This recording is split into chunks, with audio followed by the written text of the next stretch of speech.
প্রিয় শিক্ষার্থী, প্রথমে আমার পক্ষ থেকে জানাই আন্তরিক শুভেচ্ছা ও অভিনন্দন। আশা করি তোমরা সকলে ভালো আছো।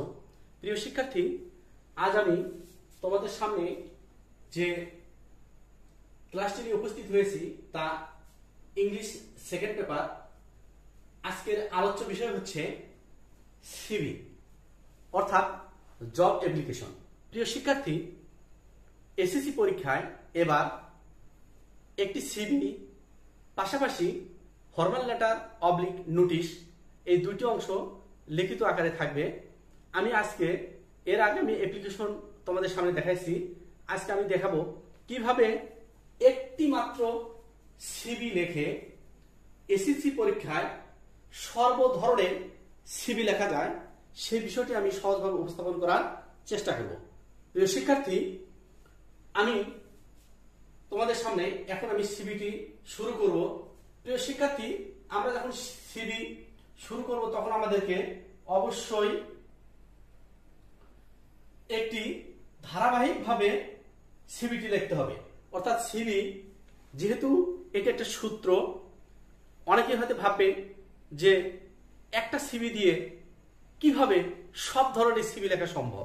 প্রিয় শিক্ষার্থী, আমরা যদি গণিতের দিকে লক্ষ্য করি, কয়েকটি মাত্র সূত্র দিয়ে পুরো গণিত বইটাকে সম্পন্ন করা সম্ভব হয়, তেমনি ইংরেজি যেমন লিখিত অপশন আছে, ঠিক তেমনি এই লিখিত অংশ লেখার জন্য কিছু নিয়মতান্ত্রিক পদ্ধতি আছে। প্রিয় শিক্ষার্থী, আমরা যদি এই পদ্ধতি অনুযায়ী লিখি একটা সিভির কোন কোন অংশে কি থাকে, আমরা যদি যে পুঙ্খানুপুঙ্খানুভাবে খাতায় লিখতে পারি, তাহলে এখানে যে কয়টি নম্বর আছে আমরা পুরোপুরি নম্বর পেতে পারি। প্রিয় শিক্ষার্থী, আমরা তাহলে দেখি সিভিটা কিভাবে আমরা লিখব। প্রথমে যেহেতু দুইটা পদ্ধতি আছে, একটি আমেরিকান মেথড, একটি হচ্ছে ব্রিটিশ মেথড। প্রিয় শিক্ষার্থী, যদিও ক্লাসটি ইংলিশে উপস্থাপন করা দরকার ছিল, কিন্তু আমাদের দেশে প্রায় সিংহভাগ ছাত্রছাত্রী তোমরা যারা আছো তারা গণিতে ইংরেজিতে অত্যন্ত দুর্বল। লেখাপড়া করোনাকালীন সময়ের কারণে দীর্ঘদিন পাঠদানে বাইরে ছিলে, হয়তোবা ঠিক মতো পড়তে পারো নাই। আমি এটাকে খুব সহজেই যাতে তোমাদের সামনে দিতে পারি সেই প্রচেষ্টাটুকু আমি করব, এবং এটি আমি বাংলায় তোমাদেরকে বুঝিয়ে দেওয়ার চেষ্টা করব। প্রথমে আমরা ঠিক একটি অ্যাপ্লিকেশনের মতো যে অপশনগুলো থাকে সেটি আমরা দেখব যে ডেট। প্রিয় শিক্ষার্থী, এই ডেট একটি অংশ থাকবে, অর্থাৎ অ্যাপ্লিকেশনটি যে ডেটে আসবে আমরা চেষ্টা করব ঠিক প্রশ্নে যে ডেটটা দেওয়া থাকবে, কত তারিখে আমাকে অ্যাপ্লিকেশনটা লিখতে হচ্ছে, আমরা ঠিক ওই তারিখ অনুযায়ী এটি লিখব। এরপরে ডেটের পরে যে অপশনটি থাকবে সেটি হচ্ছে অথরিটি, অর্থাৎ অথরিটি। এই অথরিটি অর্থাৎ যিনি এই সার্কুলারটি ছাড়ছেন, অর্থাৎ জব অ্যাপ্লিকেশনটি যিনি ছাড়ছেন তিনি হচ্ছেন অথরিটি। এখন হতে পারে সেটি একটি কোম্পানির ম্যানেজিং ডিরেক্টর, হতে পারে একজন কোম্পানির চেয়ারম্যান। আমরা সেই অথরিটিতে এখানে আমরা দিয়ে রাখবো। এরপরে আমরা দিব name of institution. Name of institution, institution.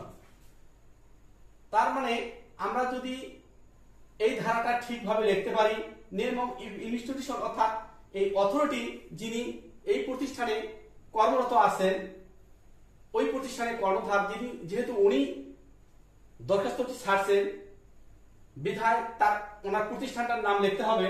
এরপরে লোকেশন, আমরা লোকেশন একটি অপশন আছে, আমরা লোকেশনটা দিব যে এটি কোন ঠিকানায় আমাদেরকে দরখাস্তটা দিতে হবে। কখনো কখনো অ্যাপ্লিকেশন উল্লেখ থাকতে পারে, আবার কখনো যদি না থাকে তাহলে আমরা আমাদের ইচ্ছা মতো দিতে পারি, কিন্তু যেহেতু অ্যাপ্লিকেশনটিতে ঠিকানা উল্লেখ থাকবে আমরা সেভাবে দেব, যে ঠিকানার কথা উল্লেখ থাকবে সেটি আমরা দিব। এরপর আমাদের থাকবে হলো সাবজেক্ট। সাবজেক্টটা প্রিয় শিক্ষার্থী আমরা সম্পূর্ণ অংশটাই লিখবো। অনেকেই এস ইউ বি দিয়ে সাবজেক্ট কথাটা লেখে, কিন্তু এস ইউ বি তে সাবজেক্ট কথাটা লিখলে এটি সাব মানে উপতে চলে যায়। আমরা পুরো বিষয়টা যদি লিখি সাবজেক্ট, তাহলে আমরা এটা বলবো আসলে এটা একটা কোন বিষয়ের উপর চাচ্ছে। Subject prayer for a post. এখন প্রিয় শিক্ষার্থী, প্রশ্নে যা চাবে তার নামটা আমরা এখানে লিখব, তার নাম। এখন এখানে দেখা যাচ্ছে যে একটি মানে সেলসম্যান চাইতে পারে, আসতে পারে রিপ্রেজেন্টেটিভ। আমরা যে পদের কথা বলবো আমরা সেই পদটার নামটি এখানে লিখব। এরপরে আমাদের যে অপশনটি আসবে যে sir I have come no from, I have come no from the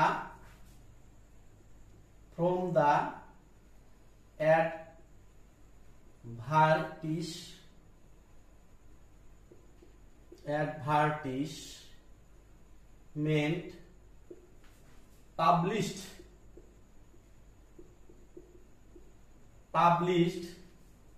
in the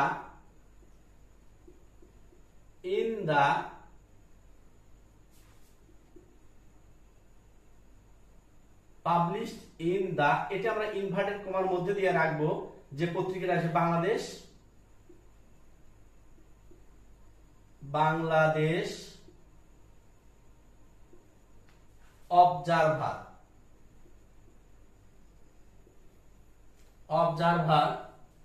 এখন আমরা দেওয়ার পর এখানে ইনভার্টেড কমা করব অন এর পরে আমরা যে ডেটে চাবে সেই ডেটটা আমরা এখানে লিখব অন ডেট। এরপর আমরা লিখব প্রিয় শিক্ষার্থী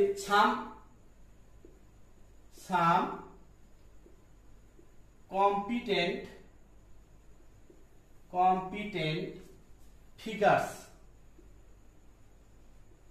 figures will be appointed to the above post।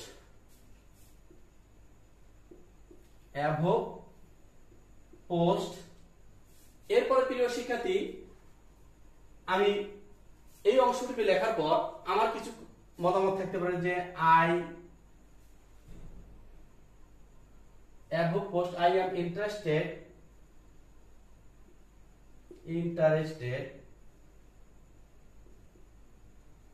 I am interested enough to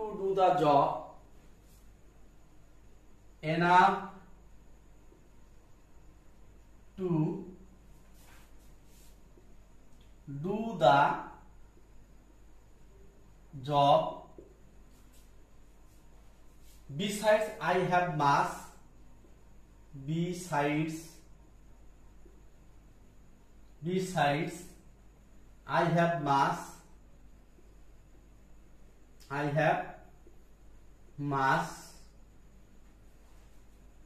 experience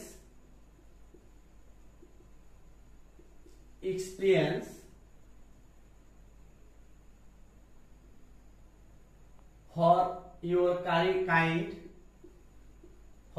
your kind consideration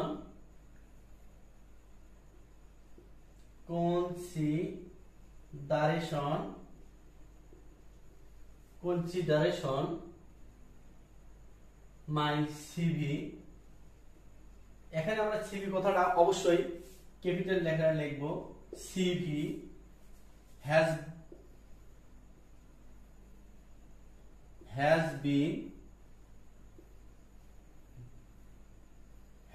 been given here। প্রিয় শিক্ষার্থী, এটি হচ্ছে আমাদের অ্যাপ্লিকেশনের জব অ্যাপ্লিকেশনের একটি অংশ। এখানে একটা অংশ আছে ডেট, এরপরে অথরিটির একটি অংশ, সাবজেক্টের একটি অংশ এবং বডি অফ দা জব অ্যাপ্লিকেশনের একটি অংশ। এরপরে আমরা দেখব যে আমাদের যে সিভিটি দিতে হবে, এই সিভিটিকে আমরা তিন ভাবে প্রকাশ করতে পারি। শুধু সিভি লিখতে পারি, তারপর রিসাম কথাটা লিখতে পারি, কারিকুলাম ভিটে কথাটা আমরা লিখতে পারি। আমরা পুরো ভাষাটা যদি লিখি, কারিকুলাম ভিটে,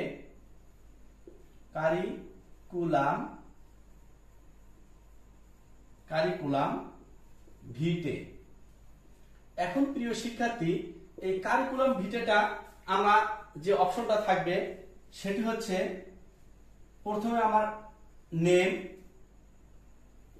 এরপরে ফাদার নেম,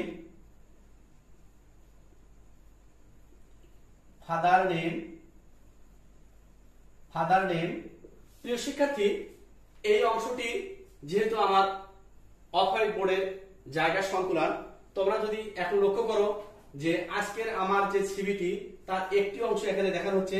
এই ফাদার নেমের পরের অংশটি আমি উপরে চলে যাচ্ছি, যে আমরা এই ফাদার নেমের পরের অংশটি আমরা যাচ্ছি যে কি অংশ হবে। তোমরা এখানে ভালো করে লক্ষ্য করো যে আমার এই সিভির যে আমি একটি সূত্র বা আমরা যদি একটি মডেলের কথা বলি, কিভাবে আমি মডেলটা লিখছি তোমরা ভালো করে একটু লক্ষ্য করো। প্রিয় শিক্ষার্থী, আমি এটা এখন হপ হোয়াইট থেকে মুছে দিচ্ছি, একটু ভালো করে লক্ষ্য করো। এরপরে আমার পরবর্তী অংশ যেটা আসতেছে,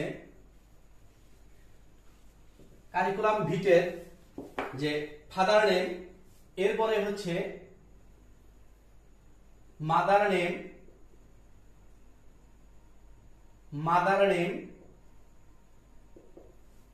এরপরে আমার হচ্ছে mailing address,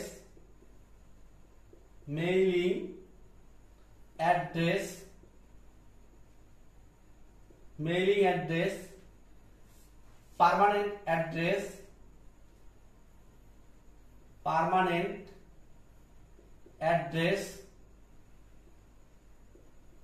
address, date of birth,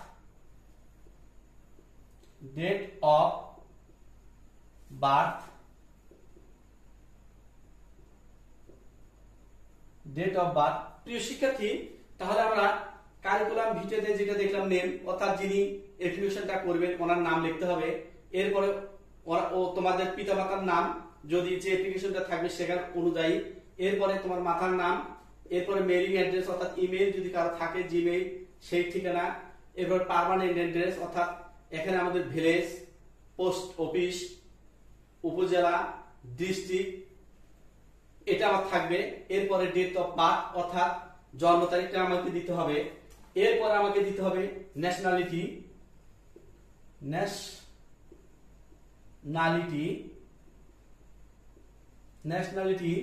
এরপর হলো রিলিজিয়ন,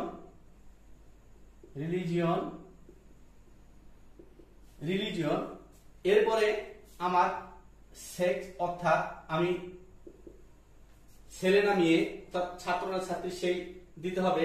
এবং আমাকে দিতে হবে ম্যারিটাল স্ট্যাটাস অর্থাৎ বিবাহিত না অবিবাহিত সেই অংশটি।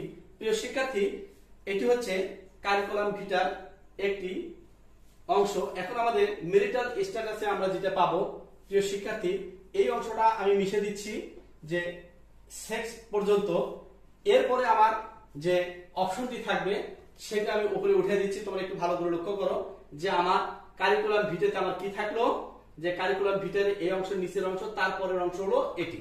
প্রিয় শিক্ষার্থী, তাহলে আমরা ধারাবাহিকভাবে লক্ষ্য করলাম যে কারিকুলাম ভিটের 1টা 2টা 3টা 4টা 5টা 6টা 7টা 8টা 9টা, এরপরে আমরা 10 নম্বরে যাব হলো ম্যারিটাল স্ট্যাটাস অর্থাৎ আমার যে সনদগুলো আছে, কত সালে আমি সনদগুলো অর্জন করছি, ঠিক সেই চারটা আমি এখন তোমাদেরকে দেখাবো। প্রিয় শিক্ষার্থী, তোমরা লক্ষ্য করো যে কিভাবে এটি হবে।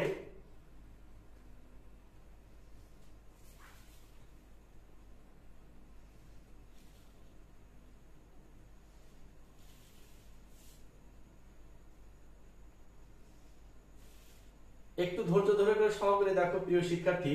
হ্যাঁ প্রিয় শিক্ষার্থী, আমার এই ক্লাসটি যদি তোমাদের ভালো লাগে অবশ্যই আমার ফেসবুক পেজে লাইক এবং শেয়ার দিবে, কমেন্ট করে কোনো কিছু জানার থাকলে অবশ্যই জানবে এবং ফলো করে পাশে থাকবে। পাশাপাশি তোমরা যারা আমার ইউটিউব চ্যানেল থেকে ক্লাসটি দেখছো তোমরা অবশ্যই সাবস্ক্রাইব করবে এবং বেল বাটনে ক্লিক করে প্লে লিস্ট থেকে তোমরা আমার এই ক্লাসগুলো দেখবে। প্রিয় শিক্ষার্থী, তোমাদের কাছে আমার একটি কথা, সেটি হচ্ছে ভিডিওটি না টেনে সম্পূর্ণ ভিডিওটি প্রথম থেকে শেষ পর্যন্ত দেখবে। তাহলে এটা আমরা যে ম্যারিটাল স্ট্যাটাস সেটা আমি দেওয়ার চেষ্টা করতেছি।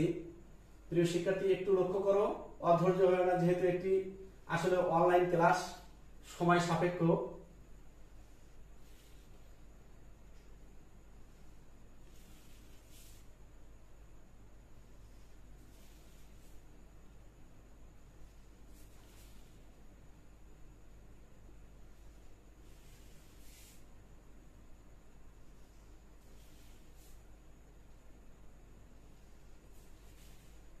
হ্যাঁ প্রিয় শিক্ষার্থী, মনোযোগ সহকারে আমার এই ক্লাসটি তোমাদের দেখার জন্য অনেক অনেক ধন্যবাদ জানাচ্ছি। পাশাপাশি আমার এই ক্লাসটি তোমরা অবশ্যই তোমার বন্ধু বান্ধবীদের মাঝে জানিয়ে দিবে, তারা যেন এখান থেকে কিছুটা হলেও উপকৃত হয়। এখানে আমার চাওয়াটা হচ্ছে আমার এই ক্ষুদ্র প্রয়াসের মাধ্যমে তোমরা যদি কিছু জানতে পারো, কিছু শিখতে পারো, সেটি আমার আল্লাহ তাআলার নিকট একটি বিশাল প্রাপ্তি। প্রিয় শিক্ষার্থী, তাহলে আমরা এখান থেকে যে ছকটা তৈরি করব অর্থাৎ কলাম তৈরি করব, সেটি দেখো ম্যারিটাল স্ট্যাটাসের ক্ষেত্রে আমাদের থাকবে মোট 4টা অপশন। 2,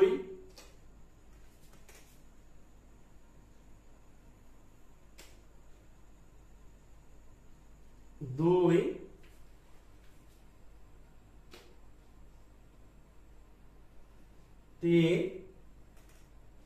প্রিয় শিক্ষার্থী, এটি হচ্ছে আমার 4।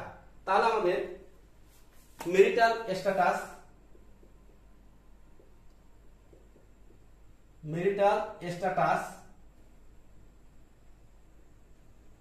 এই ম্যারিটাল স্ট্যাটাসে সর্বপ্রথম আমাদের থাকবে কোর্স, এরপরে হচ্ছে ইয়ার অফ পাসিং, এরপরে থাকবে রেজাল্ট, এরপরে থাকবে বোর্ড অথবা ইউনিভার্সিটি।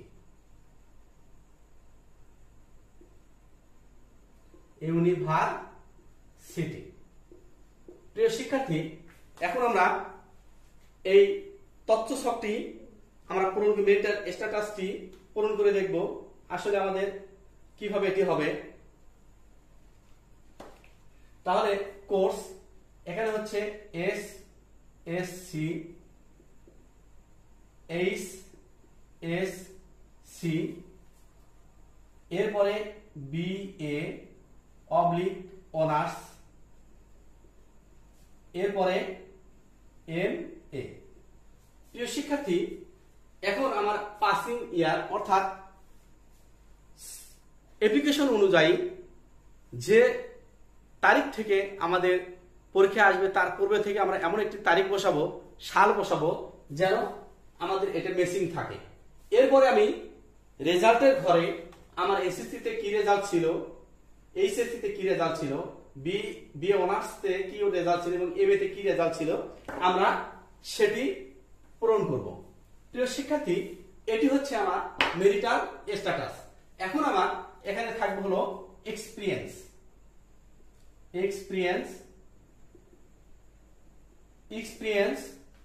এখানে যে সার্ভড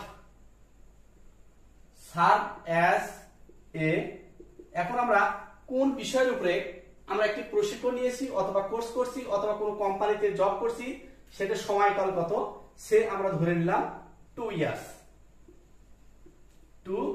ইয়ার্স। এরপরে আমরা লিখব যে আমাদের রেফারেন্স লাগবে, এর পরের অংশ রেফারেন্স লাগবে একজন ব্যক্তি এবং পি অন্য একজন ব্যক্তি। এরপরে আমার অপশনটা থাকবে যে I would try two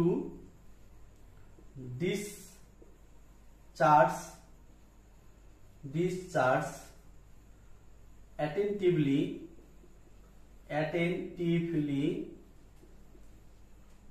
if you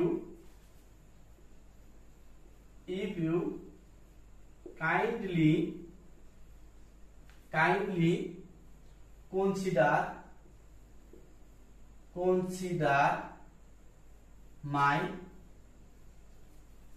my prayer and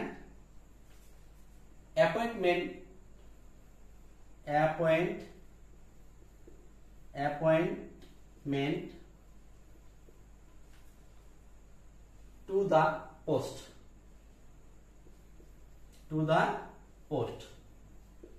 এরপরে আমরা লিখব your faithfully